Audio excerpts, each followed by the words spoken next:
කුරුණෑගල මලියදේව සහ කුරුණෑගල ශාන්ත ආනා විද්‍යාලාන්තර ඇතුගල්පුර සටන මහා ක්‍රිකට් තරගය මෙවරත් පැවැත්වෙනවා. ඒ කුරුණෑගල වෙලගෙදර ක්‍රීඩාංගණයේදී මම චන්දු බබේසිංහ මලියදේව විද්‍යාලයේ කණ්ඩායම් නායක. මෙවර අප මහා තරගයේ හොඳ සූදානම් පවතිනවා. මහා තරගයේ හොඳ සටනක් දීමට බලාපොරොත්තු වෙනවා. ශාන්තානා කණ්ඩායම පරදවා අප කණ්ඩායම ජයග්‍රහණය කිරීමට බලාපොරොත්තු වෙනවා. 41 වෙනි වරට මෙවර ඇතුගල්පුර සටන මහා ක්‍රිකට් තරගයේ පැවැත්වෙනවා. මහා ක්‍රිකට් තරග ඉතිහාසයේ තරග 6ක් මලියදේව විද්‍යාලයේ ජයගෙන ඇති අතර අනෙක් තරග සියල්ලම අවසන් වී තිබෙන්නේ ජය පරාජයෙන් තොරවයි.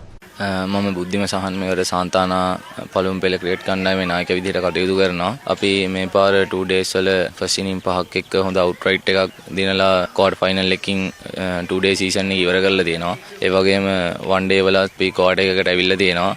ඉතින් මේ පාර මලියදේව කණ්ඩායමට හොඳ අභියෝගයක් දෙන්න බලාපොරොත්තු වෙනවා. ශාන්තානා කණ්ඩායම නියෝජනය කරන ගීතකද සිල්වා සහ මලියදේව කණ්ඩායමේ දිමත් අබේසිංහ ශ්‍රී ලංකා වයස අවුරුදු 19න් පහළ කණ්ඩායමේ සමාජිකයන් වනවා. මම උදාර මධ්‍යමගේ මලියදේව කණ්ඩායම ප්‍රධාන පුහුණුකරුව. ප්‍රබල සෙන්ට්‍රන්ස් කණ්ඩායමට හොඳ තරගයක් ලබා දෙන්න කණ්ඩායම මේකට සූදානම් කරමින් තමයි මේ දවස්වල ඉන්නේ. කණ්ඩායම සංචිතයේ ඉන්නවා ලෙෆ්ට් ආර්ම් ස්පිනර් ඩිමතුත් මේ දවස්වල හොඳ ෆීක් එකේ ඉන්නේ. කියන්නේ විකට් 42ක් අරගෙන රන්සුත් ගහලා ඕල් රවුන්ඩර් කෙනෙක් හැටියට හොඳ මට්ටමක ඉන්නවා. ඒ වගේම අන්ඩර් 17 නැෂනල් කණ්ඩායම නියෝජනය කරපු කණ්ඩායමේ විකට් කීපර් රජිත එයත් මේ දවස්වල ලකුණු අතරට ඇවිල්ලා ඉන්නවා. ඒ ක්‍රීඩකයොත් එක්ක අපිට හොඳ තරගයක් ලබා දෙන්න.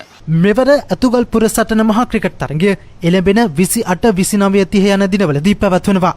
මහා ක්‍රිකට් තරගය 3 දින තරගයක් ලෙස පැවැත්වෙන පළමු අවස්ථාව මෙයයි. මම චාමික රවිහාර සාන්තානා කණ්ඩායම ප්‍රධාන පුහුණුකරු වශයෙන් මෙම වාරයේ කටයුතු කරනවා. අපිට හොඳ කණ්ඩායමක් සිටිනවා සමබර. එකම තරඟාවලියේ වැඩිම මෙවර අප පාසලේ වැඩිම ලකුණුලාභියා වෙන චමිත් සසේන්ජන ලකුණු 500 සීමාව පසු කර තිබෙනවා. ඒකම කුෂාන් සුබසිංහ ලකුණු 450 සීමාව පසු කර තියෙනවා. එකම සනුජ ඉන්දුවර අවසන් වුණ දෙදින තරඟාවලියේ අඩුම පන්දු ගානකට ලකුණු 50ක් ගැහුවා. බෝල 16කට ලකුණු 50ක් ගැහුවා.